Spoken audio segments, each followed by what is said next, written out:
parašyti. Tokių, nuo paprastesnių medžio rūšių. Manau. Ir aš noriu dėdės Vytauto paprašyti, kad šiandien jis mums parodytų, kaip drožia. Ir kas iš to išeina. Juk įdomu, ar ne?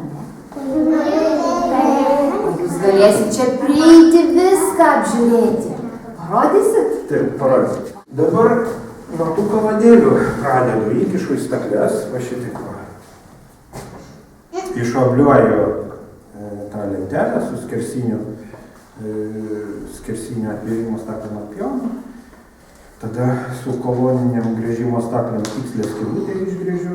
Skylutė turi būti labai švari, labai graži, turi būti be jokio šerpetavimo, mediena išdžiūvusi, atitinkamų reikalavimų, negali būti šakota, negali būti skylėta, turi būti pakankamo kietumo. Aš manau, kad iš kai kurių medžio rūšių ir nepavyktų kažko padaryti. Tačiau aš padariau atradimą. Pradėjau gaminti švilpukus iš lazdyno medžio. Pasirodo, lazdyno medis jis yra pakankamai kietas, pakankamai storas. Galima padaryti lentutes ir turi unikalias savybės. Tas medis skamba, švilpia, dainuoja. Labai fainas medis. Tai va, pasiimu tą kaladėlę, jau kai yra išgręžtos skylutės, aš turiu pasidaręs daugybę trafaretų. Na, vaikai, kas yra trafaretas? Trafaretas tai toks va. Toks va trafaretas. Duoda auklėtoją apvedžioti. Va, toksai va siluetas, va čia yra nupieštas katinėlis. Ir būsimo švilpuko toksai paveiksliukas. Atvaizdas. Kaladėlės paukštelį, apvedžioju su pieštuku ir man visi švilpukai gaunasi, beveik vienodai, jau daug maž. Vienodo aukščio, vienodo snapelio, vienos uodegėlės. Nu va, ir su pieštuku taip apvedžioju aplinkui, taip labai jau... Man, nesuosim auklėtojai, kad jinai apvedžioju. Aha, muzikos vadovai duosim.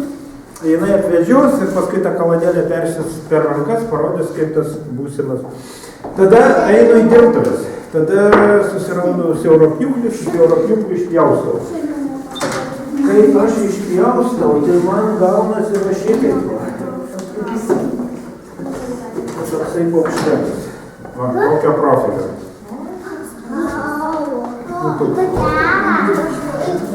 Kai kurios plokštamos yra lygios ir ją galima nebūtinai su pilimu, mechanizuoti. Tai va šitą vietą padėsiu susirašyti.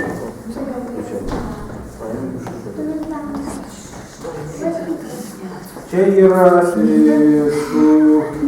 šlifavimo apdorota. Mažiau reikia. Va, šitą vietą. O čia yra, jau greitai pasidarys švilpukas iš to. Matot? Tai mūsų dabar užduotis labai greitai išdrožti. Gerai? Tai dabar galite žiūrėti ten iš nugaros. Nebijokit, galite eiti arčiau.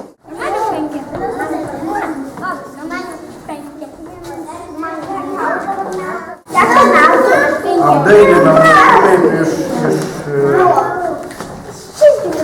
čia apdailiname. Jūs pasidarė va toksai. O, matai.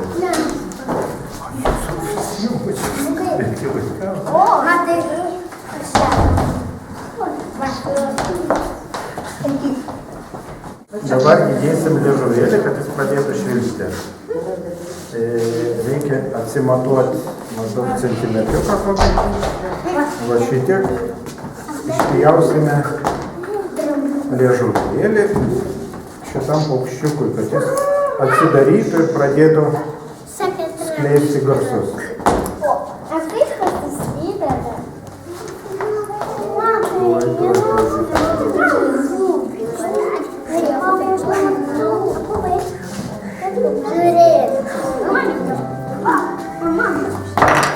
Tai mums dabar reikia tokią Dabar ruošime pagaliuką liežuvėliui. Jisai turi būti iš 3 pusių apdroštas, o vienoje pusėje plokščias.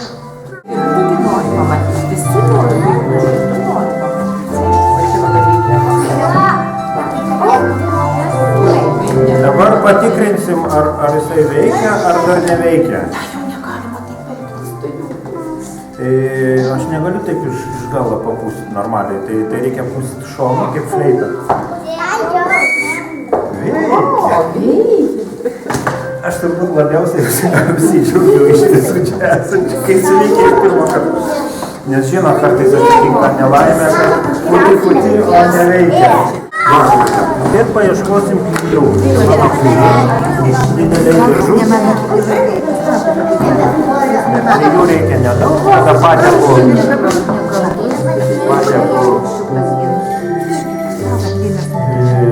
švilpuko vieną dalį ir liežuvėlę patieku.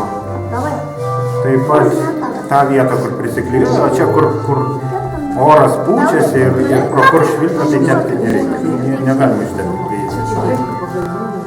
Va šitaip. Aš čia patiekiau biškį daugiau, negu reikia. Nu ką jau čia tas klyjus taupyti? Klijuot? Jo, susiklyjus geriau. Ir įstatą. Įstatę testuojam dar kartą. Žinot, ką reiškia žodis testuoti? Patikrinam. Patikrinam.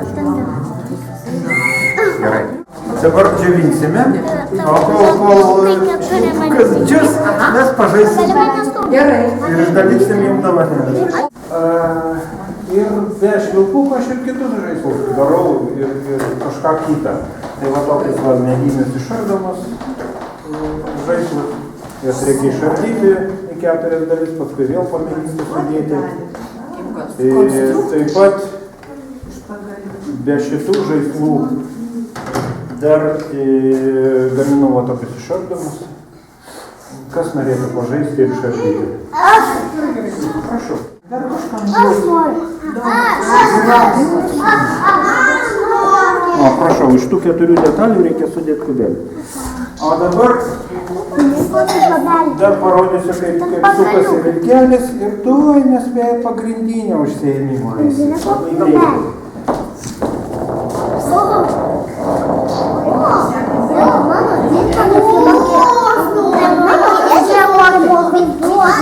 Aš padariau išradimą, kad šitas vilkelis yra ne tik žaislas, bet ir tokia relaksacinė priemonė.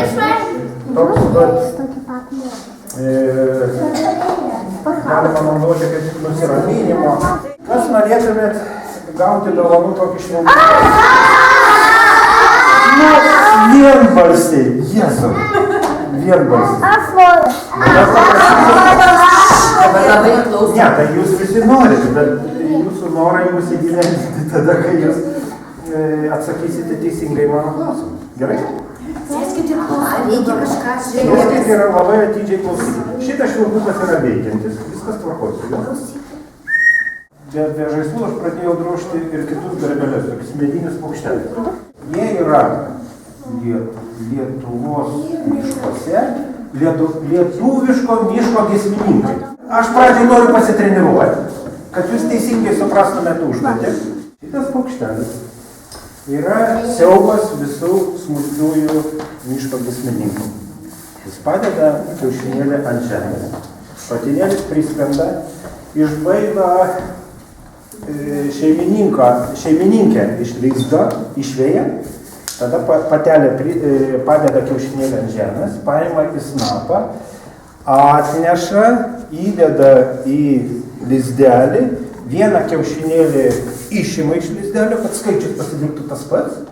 Su šito paukšteliu reikia labai gražiai sugyventi ir jau geriau prisijimti tą kiaušinėlį ir jį užauginti. Tai kaip tas paukštelis vadinasi? Gegutė. Nu, aš sakau, kad jis žino. Tai va, šita užduotis nesiskaito visiškai. Bet aš duosiu sunkesnių užduočių. Pirmoji užduotis. Gerai. Šitas paukštelis kaip vadinasi? Gegutė. Ne, ne. Gegutė. O čia kitos. Va šitas mokslelis. Galite perleisti per rankas. Pažiūrėkite iš arčiau. Ne, ne, ne, ne. Ne, ne, ne. Kas dar?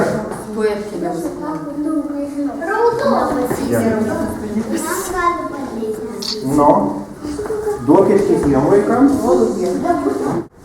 Nu, aš šitas paukštis.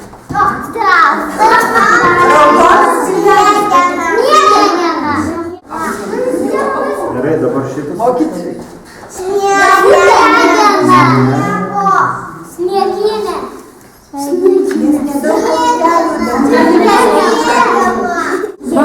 Gerai, va dabar eilės tvarka randau viską.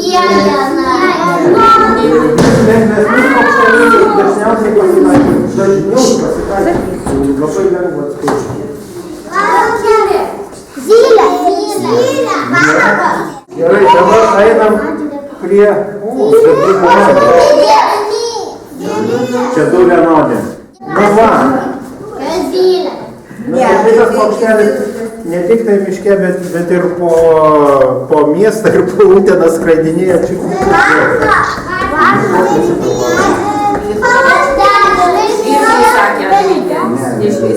Šitas paukštelis. O, kas pasakė zylė?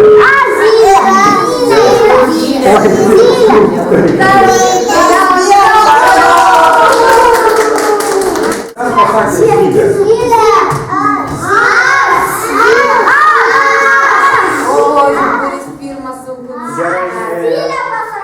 Jūs išsiaiškinkite,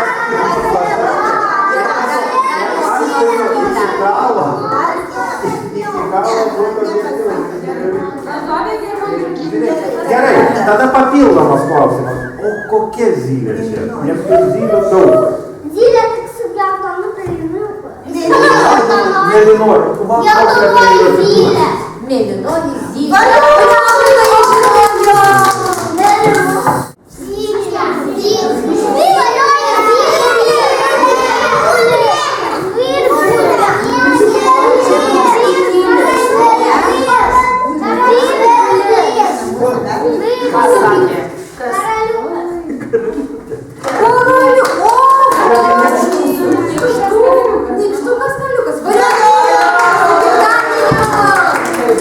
Paskatinti domėtis ir paskatinti pasižiūrėti, kaip tie paukšteliai atrodo, kaip jie čiulba. Internete galima rasti puikių dalykų, ten yra įrašyta netgi giesmė.